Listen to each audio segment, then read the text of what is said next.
তোমরা তো অনেক রকমভাবেই ডিমের রেসিপি করে খেয়েছো, একবার এইভাবে ডিমটা রান্না করে দেখো, আশা করি ভালো লাগবে।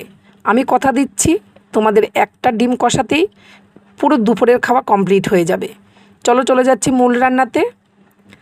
এখানে দেখো আমি কয়েকটা ডিম সেদ্ধ করে ভালো করে খোসাটা ছাড়িয়ে নিয়েছি। এইবার ডিমগুলো আমি এইভাবে চিড়ে দিচ্ছি। দেখো আমি কিন্তু ডিমের চারিদিকে চিরবো না, শুধু লম্বালম্বি করে ঠিক একটুখানি চিড়ে দেব, যেমন কুসুমটা যেন দেখা যায় সেইভাবে চিড়ে দিচ্ছি। দেখতে পেয়েছো কতটা চিড়ে দিয়েছি? এর ভেতরে কিন্তু সমস্ত ঝোল মশলা সমস্ত কিছু ঢুকে যাবে, খেতে দুর্দান্ত লাগে।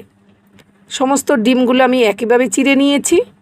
এবার ডিমের মধ্যে আমি পরিমাণ মতো লবণ দিয়ে দিচ্ছি, একটু হলুদ দিয়ে দিলাম, দিয়ে সমস্ত ডিম আমি ঠিক এইভাবে ঘুরিয়ে ঘুরিয়ে লবণ হলুদটা মেখে নেব। এই দেখো এই ডিম কষাটার মধ্যে এটা হয়েছে মেন মশলা। 1 চামচ মৌরি আমি শুকনো কড়াইতে ভালো করে ভেজে নিলাম, নিয়ে এবার আমি শিলনোড়াতে রেখে দেব, একটু গুঁড়ো করে নেব, ঠান্ডা হলে গুঁড়ো করে নিচ্ছি।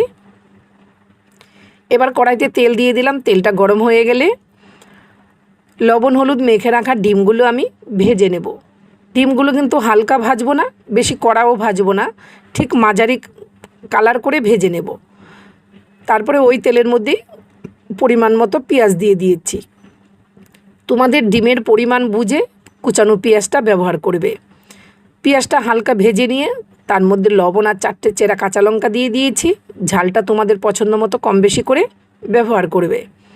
এবার আমি বাটা মশলা দিয়ে দিচ্ছি, দিয়ে দিলাম রসুন বাটা, আদা বাটা, লঙ্কা গুঁড়ো, জিরে গুঁড়ো, আর দিয়ে দিলাম এখানে টমেটো আর কাঁচা লঙ্কার সাথে যে লাল লঙ্কা আছে সেটা পেস্ট করে দিয়েছি, আর গুঁড়োটা দিয়েছি কাশ্মীরি লঙ্কার গুঁড়ো, জাস্ট একটু কালারের জন্যে।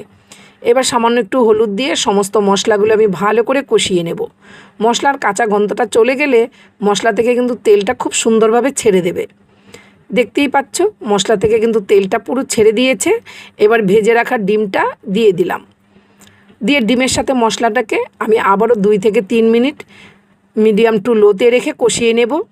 তারপরে ধনেপাতা কুচিটা এই সময়ই দিয়ে দেব, তাহলে ধনেপাতাটাও বেশ মশলার সাথে ভালোভাবে ভাজা হয়ে যাবে। উপর দিয়ে একটু গরম মশলা দিয়ে সামান্য একটু গরম জল দিয়ে আবারও কিন্তু কষিয়ে দিলাম।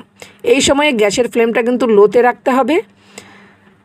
তারপরে দিয়ে দিলাম পরিমাণ মতো সামান্য একটু জল, কারণ গ্রেভিটা তোমাদের পছন্দ মতো রাখবে, কিন্তু এই রেসিপির মধ্যে গ্রেভিটা ঠিক এই রকম কষা থাকলেই ভালো লাগে। এইবার দিয়ে দিচ্ছি মেন মশলা, যেই মৌরিটা ভেজে রেখেছিলাম সেই মৌরি গুঁড়োটা চারিদিকে 1 চামচ ছড়িয়ে দিলাম। ব্যাস কমপ্লিট হয়ে গেল আমার মৌরি ডিমের কারি। কেমন লাগলো বন্ধুরা? ভিডিওটা যদি ভালো লেগে থাকে অবশ্যই যাওয়ার আগে একটা কমেন্ট করে যেও। আর ঠিক এই রকম মৌরি ডিমের কারি তোমরা একবার বাড়িতে করে আমাকে কমেন্ট বক্সে জানাবে যে কেমন লাগলো। সত্যি আমি কথা দিচ্ছি এই রকম একটা মৌরি ডিমের কারি আর কিছুই লাগবে না যদি তোমরা রান্না করো। দেখা হচ্ছে নতুন রেসিপিতে। সবাই ভালো থেকো, সুস্থ থেকো, টাটা।